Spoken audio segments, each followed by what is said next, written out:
오늘 함께 은혜 나누실 말씀 창세기 24장 28절로 31절의 말씀입니다.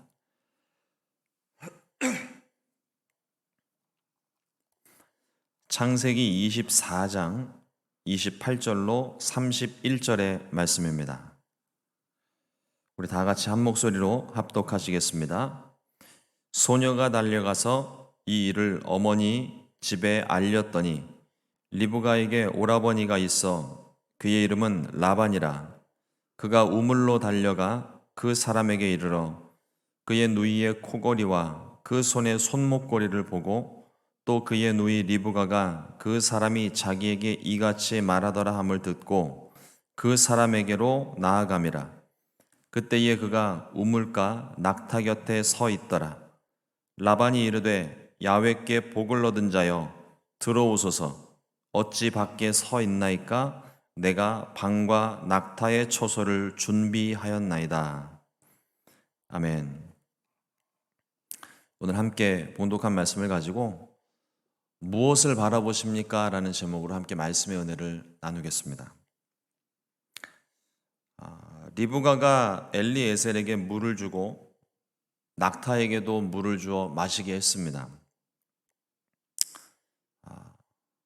낙타가 물을 먹는 사이 리브가는 집으로 달려가서 어머니에게 이 일에 대해서 소상하게 이야기를 합니다. 왜냐하면 혼인과 관련된 이야기가 오갔기 때문에 집에 가서 최소한 부모님의 허락은 받아야 되겠죠. 그리고 또 하나 엘리에셀에게 숙소와 낙타가 머물 곳을 줄 수 있다고 리브가 이야기를 했기 때문에 가서 준비를 되겠죠. 그런데 이 이야기를 듣고 있던 라반의 행동이 있습니다. 근데 굉장히 수상합니다. 라반의 어떤 행동과 어떤 마음이 수상했는지, 그렇다면 우리는 어떻게 행동해야 되는지 오늘 말씀을 통해서 함께 은혜를 좀 나누기를 원합니다. 첫 번째로 탐욕스러운 눈으로 바라보는 라반입니다. 동일한 사건 속 진실은 분명 하나입니다. 그런데 같은 사건, 똑같은 상황을 보면서도 사람의 생각과 보는 것에 따라서 내용이 전혀 달라집니다. 요즘 우리 미국도 그렇고 한국도 그렇고 정치권에서 이야기되는 그런 이야기들이 많이 있잖아요. 근데 한국이나 미국이나 두 대표 정당이 서로 그렇잖아요. 이렇게 일어난 사건은 분명 하나고 진실은 하나인데 하나를 놓고 이야기를 하는데도 두 정당의 이야기가 전혀 달라요. 어쩜 그렇게 다른지 모르겠어요. 신기할 정도로 다른 관점에서 이야기를 하는데 오늘 그런 비슷한 모습이 여기 보입니다. 리브가가 집으로 달려와서 자신에게 일어났던 일을 알리는 동안에 라반이 보았던 것은 오늘 말씀에 있는 것처럼 리브가가 가지고 있는 몸의 그 장식품들이었어요. 금으로 되어 있는 장식품들. 이게 금이기 때문에 번쩍거리는 것이어서 눈에 띈 것도 있지만 과거나 지금이나 유목민들에게 있어서 몸의 장신구들은 여인에게 있어서 굉장히 중요한 이 가치를 가진다고 하더라고요. TV 같은 데 이렇게 보면 다큐멘터리 같은 거 이렇게 가끔 보면 그 아프리카 부족민들이 이렇게 나오는데 여인들의 모습을 보면은요. 이렇게 목걸이가 여기 미국이나 한국 사람들이 하는 것처럼 목걸이를 얄쌍한 거 하나를 하질 않아요. 굵은 거를 여기서부터 여기까지 채워서 이렇게 밧줄로 감아놓은 것 마냥 한 10개, 20개 막 이렇게 목을 이렇게 해놨더라고요.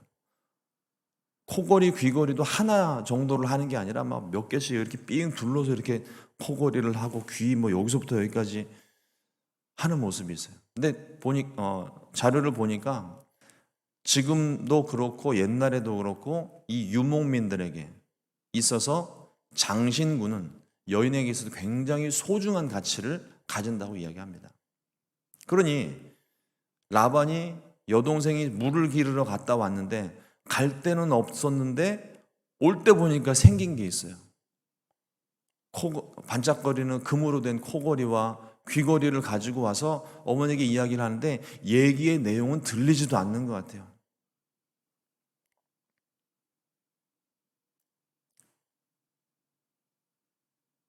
(30절) 말씀을 보면 그의 누이의 코걸이와 그 손의 손목걸이를 보고 그 사람에게로 나아갑니다. 이렇게 기록하고 있거든요. 보는 게 지금 장신구들을 보고 있다는 겁니다. 라반의 눈이 커졌고 눈이 반짝입니다. 그런데 물을 길러 갔던 여동생이 값진 장신구들을 가지고 와서 자신에게 있었던 일을 말하니까 그 길로 엘리에셀에게로 갑니다. 근데 제가 이 말씀을 들으면서 옛날에 읽었던 동화책 하나, 이솝우화가 생각이 나더라고요. 금도끼 은도끼 사건 아세요? 한 나무꾼이 나무를 하고 있다가 도끼가 물에 빠졌습니다. 갑자기 산신령이 펑 하고 나타나더니 금도끼를 보여주면서 이 도끼가 네 도끼냐? 아닙니다. 은도끼를 보여주면서 이 도끼가 네 도끼냐? 아닙니다. 쇠도끼를 보여주면서 이 도끼가 네 도끼냐? 예, 맞습니다. 착하다 칭찬하면서 금도끼, 은도끼를 쇠도끼와 함께 다 주었다는 이야기. 근데 그 이야기를 듣고 욕심 많은 나무꾼이 멀쩡한 쇠도끼를 그냥 물에다 던져놓고 기다렸습니다. 산신령이 펑 하고 나타나더니 금도끼를 보여주면서 이 도끼가 네 도끼냐? 네, 맞습니다. 했다가 패가망신했다는 얘기. 라반이 엘리에셀에게 달려갔던 이유가 무엇이었을까요? 앞서 말씀을 드린 것처럼 같은 사건인데도 보는 관점에 따라서 전혀 얘기가 달라질 수 있는데 유독 30절에서 방금 말씀을 드렸던 라반이 누이의 코걸이와 손목걸이를 보고 그에게로 달려갔다는 말씀이 그냥 있는 것 같지가 않아요. 물론 나그네를 선대하는 당시 관습 때문으로 우리가 볼 수도 있겠지만 이어지는 31절의 말씀을 보면 라반이 뛰쳐나간 이유가 더 수상해집니다. 31절 말씀에 라반이 이르되 야훼께 복을 받은 자여 들어오소서 어찌 밖에 서 있나이까 내가 방과 낙타의 초소를 준비하였나이다. 뭐가 좀 이상하지 않으세요? 선행은 리브가가 베풀었는데 생색은 라반이 내고 있습니다. 내가 방과 낙타의 처소를 준비하였나이다. 우리 어저께 말씀 볼 때 리브가가 우리 집에 머물 곳과 집과 사료가 있습니다. 리브가가 먼저 얘기를 했던 거거든요.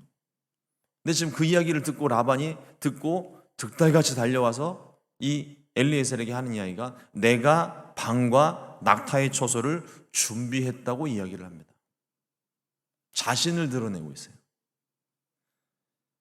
어쩌면 리브가가 엘리에셀의 주인 아브라함의 아들 이삭과 결혼을 하면 더 많은 재물을 얻을 수 있다고 생각했는지도 모르겠습니다. 그러니까 빨리 가서 이 사람을 데리고 와서 리브가를 결혼시키고 그러면 패물이 들어오잖아요.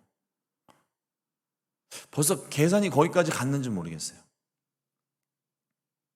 제가 라반을 너무 탐욕스러운 사람으로 보는 걸까요? 근데 우리가 몇 주 뒤에 보게 될 라반의 모습은 탐욕스럽고 이기적이고 굉장히 계산적인 사람입니다. 절대 자기 손해 보는 사람이 아니에요.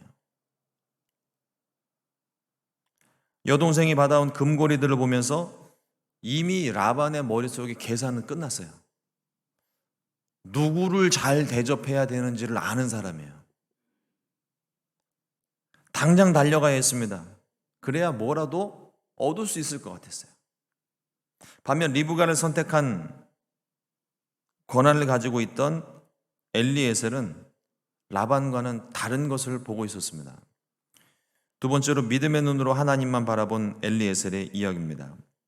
리브가의 초대를 받고 라반의 에스코트를 받으면서 나홀의 성에 들어간 엘리에셀은 라반에게 극진한 손님 대접을 받았습니다.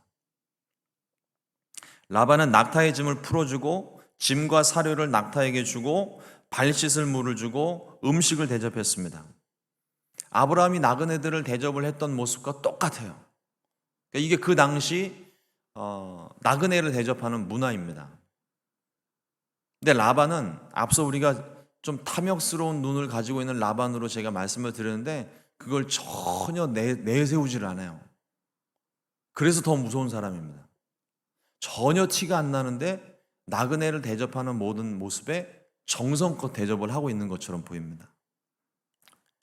엘리에셀은 음식을 앞에 두고 그동안 자신에게 일어났던 일을 있는 그대로 라반과 그의 아버지 부두엘에게 말을 했습니다. 하나님이 아브라함에게 복을 주셨던 일과 또 자신이 나홀성을 찾아온 이유와 그 가운데 하나님께서 행하셨던 일과 하나님이 자신의 기도에 신실하게 응답하신 사실과 하나님의 인도하신 방법을 자세하게 설명을 합니다. 오늘 우리가 함께 봉독하지는 않았지만 앞장에서 우리 며칠 동안 엘리에셀이 리브가를 찾아오는 과정과 리브가를 만난 사건들에 대한 이야기가 똑같이 반복이 되고 있어요.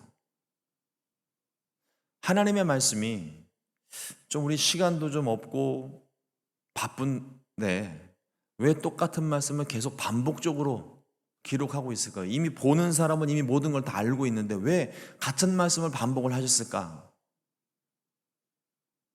엘리에셀이요, 하나님께서 자신에게 행하신 일들에 대해서 가감 없이 숨김 없이 있는 그대로를 그대로 전하고 있다는 것을 보여주는 부분이에요. 우리가 하나님께서 내게 행하신 어떤 기적적인 일들, 은혜 받은 일들에 대한 것을 간증하는 일들이 있고 또 다른 사람에게 그걸 전할 때가 있습니다. 근데 제 경우를 말씀을 드리는 거예요. 다른 사람이 그렇다는 게 아니라 제 경우를 말씀을 드리면 저에게 행하셨던 일들을 막 흥분을 해가지고 이야기를 하다 보면 어느 순간에 벌써 조미료가 들어가고 소금이 들어가고 간장이 들어가고 막 양념이 돼요. 처음 얘기를 했을 때는 굉장히 담백하게 이야기가 되는데 그 다음 사람, 두 번, 세 번 다른 사람들에게 전하면은 그때 이야기가 달라져요. 자꾸 조미료가 들어가고 첨가되는 게 있고 조금 사람들 반응 봐가면서 좀 반응이 안 좋은 건 또 빼기도 하고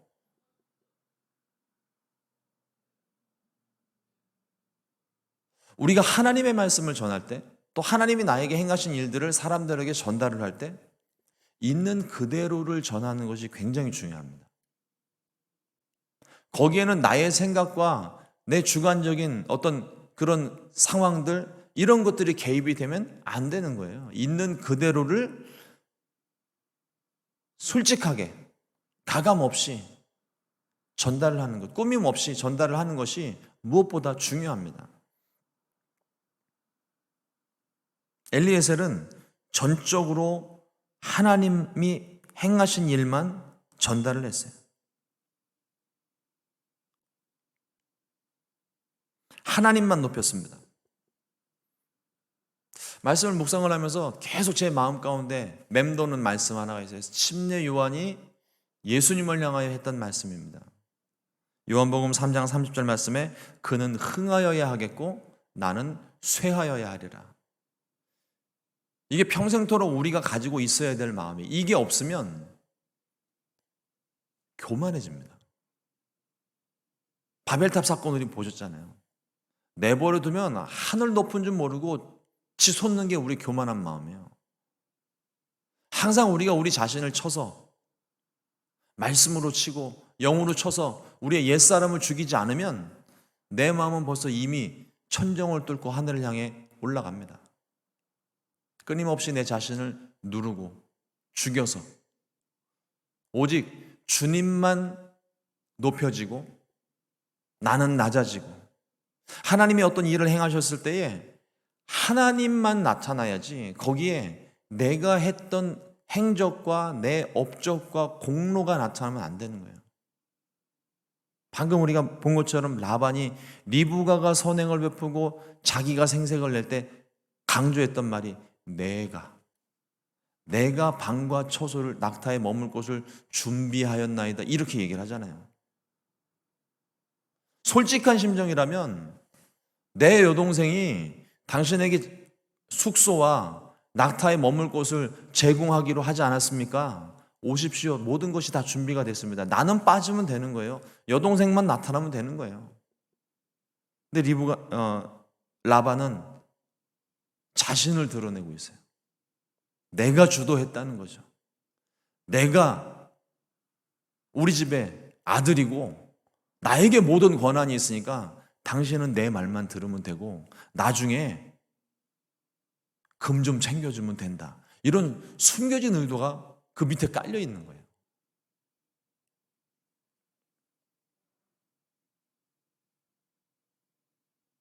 하나님이 행하신 일에 자신의 업적과 자신의 능력이 나타나면 안 됩니다.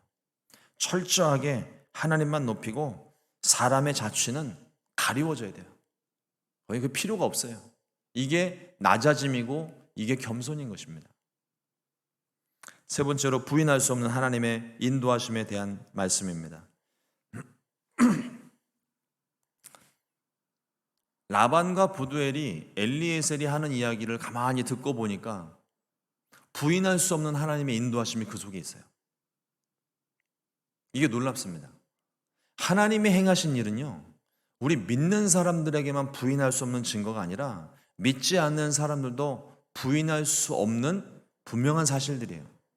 도저히 일어날 수 없는 일인데 그게 일어나는 거예요. 소위 말해서 세상 사람들은 그거를 최대한 비신앙적인 용어로 이야기를 하는 게 어쩜 이렇게 우연히 일이 일어났다는 거예요. 그런데 우리 그리스도인은 그걸 우연으로 보질 않습니다. 세상 사람들은 우연이라고 말하지만 우리 그리스도인들은 신앙의 언어로 말을 하죠. 하나님이 하셨습니다. 그렇잖아요. 하나님이 아니고서는 그 일이 일어날 수가 없는 거예요.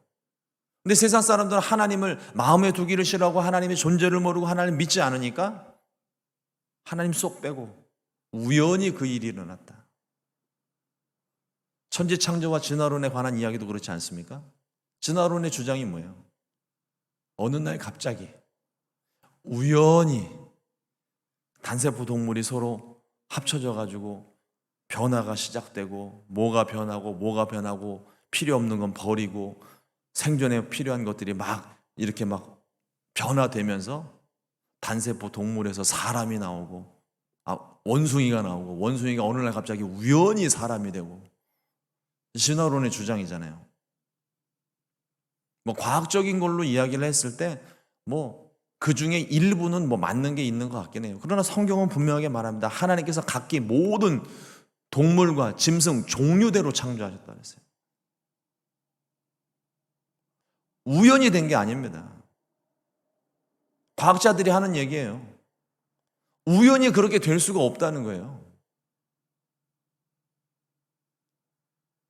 그러니까 창조라고가 아니라 우리 인체의 신비가 이게 어느 특별한 존재의 아주 자세한 설계가 아닌 이상 이런 존재가 우연히 나올 수가 없다는 거예요.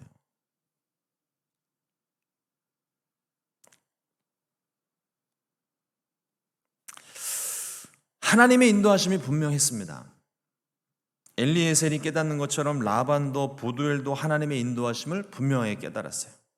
창세기 24장 50절 말씀에 라반과 부두엘이 대답하여 이르되 이 일이 야훼께로 말미암았으니 우리가 가부를 말할 수 없노라.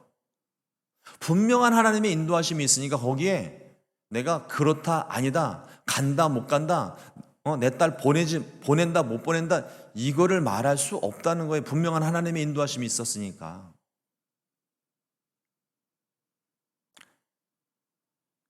이것을 깨닫는 것 또한 우리에게는 은혜입니다.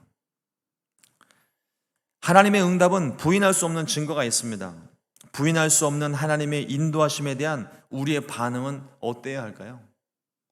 순종입니다. 가부를 말할 수 없어요. 무조건 예스입니다. 말씀하시고 인도하신 대로 우리는 순종하며 갈 뿐이에요. 그런데 우리의 연약한 심성은 분명한 하나님의 인도하심 속에서도 라반과 같이 벌써 손익계산 다 끝내고 이게 될지 안 될지를 내가 판단하고 어떤 손해가 날지를 벌써 계산 다 끝내놓고 하나님 응답해 주셔서 감사합니다. 그런데 손해가 너무 많습니다. 이건 못하겠습니다. 우리가요, 하나님의 응답을 못 받은 게 아니에요. 모르는 게 아니에요. 다 알아요. 어떤 상황에서 내가 어떻게 행동해야 되는지 우리 다 알아요. 근데 안 해요.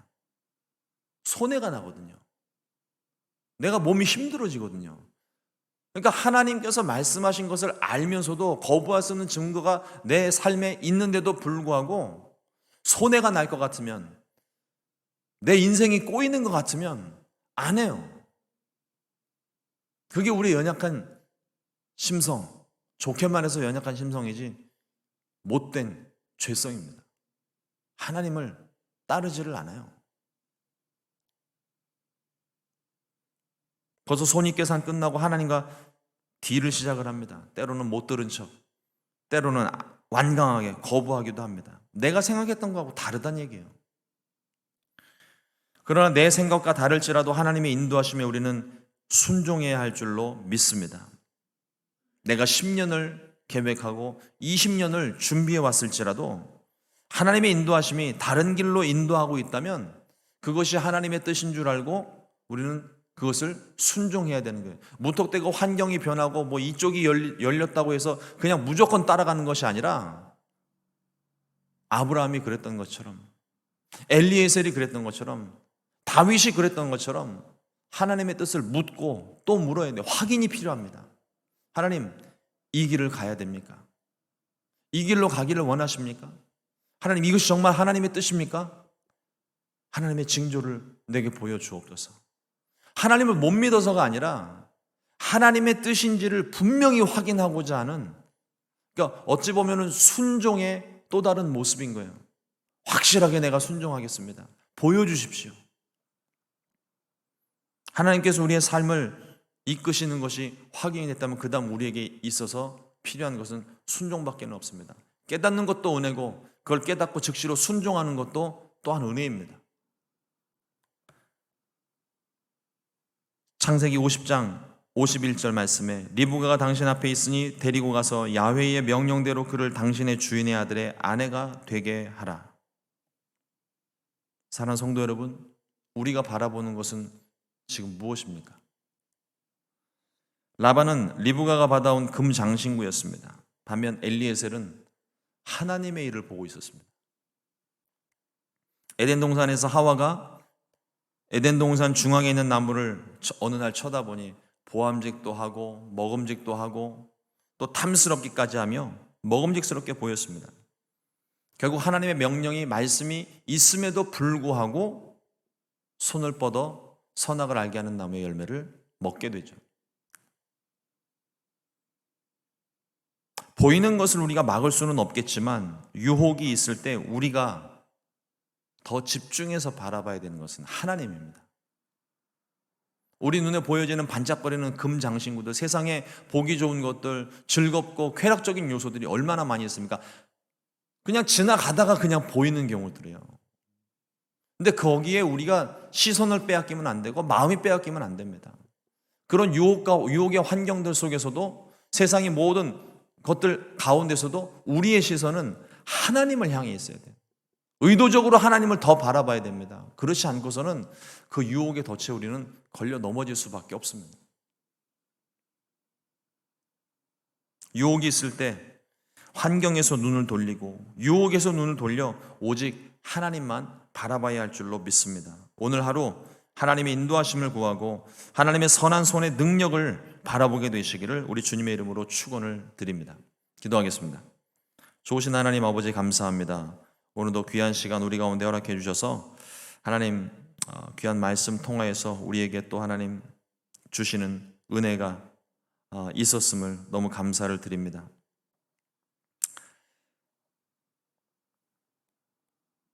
우리의 삶 가운데 너무나도 많은